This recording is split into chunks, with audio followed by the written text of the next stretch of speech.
खबरें होंगी विस्तार से। उत्तर प्रदेश में कुख्यात माफिया और मुख्तार अंसारी के करीबी संजीव माहेश्वरी उर्फ जीवा हत्याकांड को लेकर रोजाना नए नए खुलासे हो रहे हैं। अब जांच में पता चला कि इस पूरे हत्याकांड को एक आतंकी मॉड्यूल की तरह अंजाम दिया गया। आरोपी शूटर को अनजान चेहरे के जरिए मदद पहुंचाई जा रही थी। मुंबई में डील तय हुई और वहीं पर एडवांस में रकम भी दी गई, लेकिन गैंगस्टर जीवा को मारने वाले विजय यादव का ना तो बड़ा आपराधिक इतिहास है, ना ही कोई रंजिश है। सवाल ये कि क्या उसे मोहरा बनाया गया।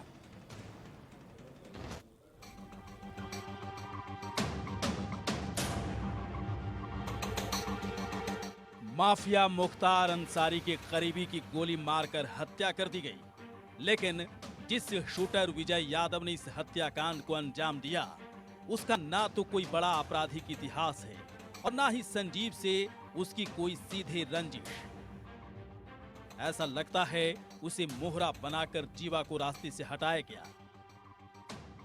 विजय यादव जौनपुर का रहने वाला है और मुंबई में 3 साल तक रहा, इसलिए पुलिस उसका जौनपुर और मुंबई का कनेक्शन तलाश रही है। पता किया जा रहा है कि जौनपुर में उसका कौन बड़ा माफिया या गैंगस्टर उसके करीबी है और वो मुंबई में किस ठिकाने पर रहा, 1 महीने से वो कहां अंडरग्राउंड था। पुलिस का दावा है कि हमलावर विजय शूटर है। उसका असली नाम आनंद यादव है। उस पर जौनपुर और आजमगढ़ में पोक्सो समेत 2 केस दर्ज है, जिसमें जौनपुर में उस पर सिर्फ 1 केस कोविड प्रोटोकॉल उल्लंघन का दर्ज था, जबकि उसके पहले आजमगढ़ में किशोरी को भगाने का केस हुआ था, जिसमें वो जेल गया था। हालांकि बाद में इस केस में समझौता हो गया था। इसके अलावा उस पर कोई भी गंभीर आपराधिक केस दर्ज नहीं है। जानकारी के मुताबिक संजीव से उसका कोई कनेक्शन भी नहीं रहा। ऐसे में उसे किसी तरह की रंजिश की भी आशंका है। इन सभी वजहों से यही आशंका है कि पर्दे के पीछे कोई बड़ा साजिश करता है, जिसके इशारे पर वारदात की साजिश रची गई, जिसे विजय यादव से अंजाम दिलाया गया। अब देखना होगा कि एसआईटी मुख्य साजिशकर्ता तक पहुंचती है या नहीं। दरअसल जब विजय को किशोरी को भगाने के आरोप में पकड़ा गया था तो उसे आजमगढ़ जेल में भेजा गया था। तो कहीं ऐसा तो नहीं कि जेल में वो किसी बड़े अपराधी के संपर्क में आया हो और अपराध की दुनिया में कदम रखा, जबकि दूसरी तरफ विजय 3 साल तक मुंबई में रहा है। जौनपुर के एक पूर्व सांसद का मुंबई में गहरा कनेक्शन रहा है। ऐसे में आशंका ये भी है कि विजय कहीं इन्हीं के संपर्क में तो नहीं था। ये सभी अलग अलग पहलू हैं जिन पर तफ्तीश होगी। जांच के बाद ही सभी तथ्य सामने आएंगे। हालांकि एक सवाल ये भी उठ रहा है कि आखिर संजीव जीवा को बुलेट प्रूफ जैकेट क्यों नहीं पहनाई गई थी।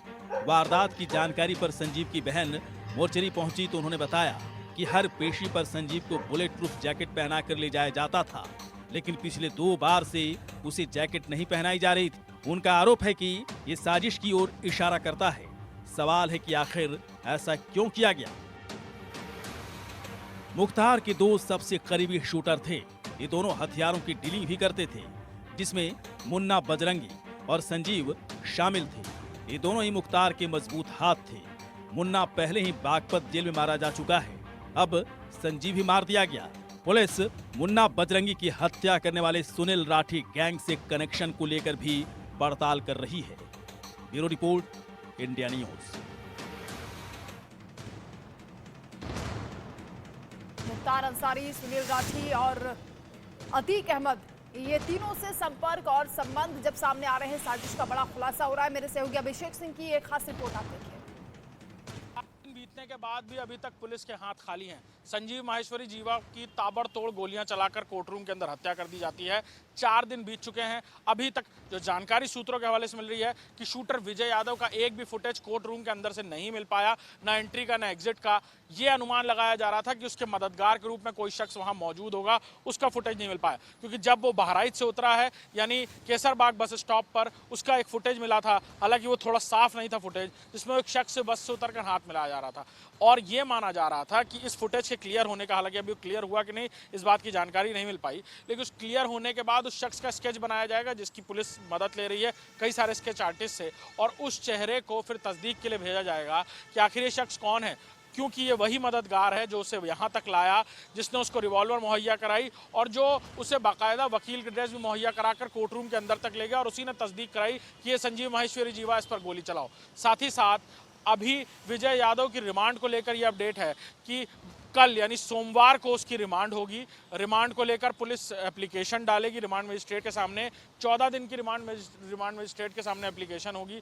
देखना होगा रिमांड मजिस्ट्रेट कितने दिन की ये रिमांड मंजूर करता है और उसके बाद जो एसआईटी की पूछताछ है वो खुलकर सामने होगी, ऑफिशियल पूछताछ होगी, जिसमें कई सारे राज विजय यादव उगल सकता है और वो जो बातें बताएगा उसको सर्कमस्टेंशियली प्रूव करने के लिए भी बाकायदा कई सारी टीम्स बनाई गई हैं, क्योंकि पहले जो उसने कहानी बताई है उसको लेकर सर्कमस्टेंशियल एविडेंसेस ढूंढे जा रहे हैं और अगर नहीं मिलते इसका मतलब उसकी पहले की कहानी झूठी होगी।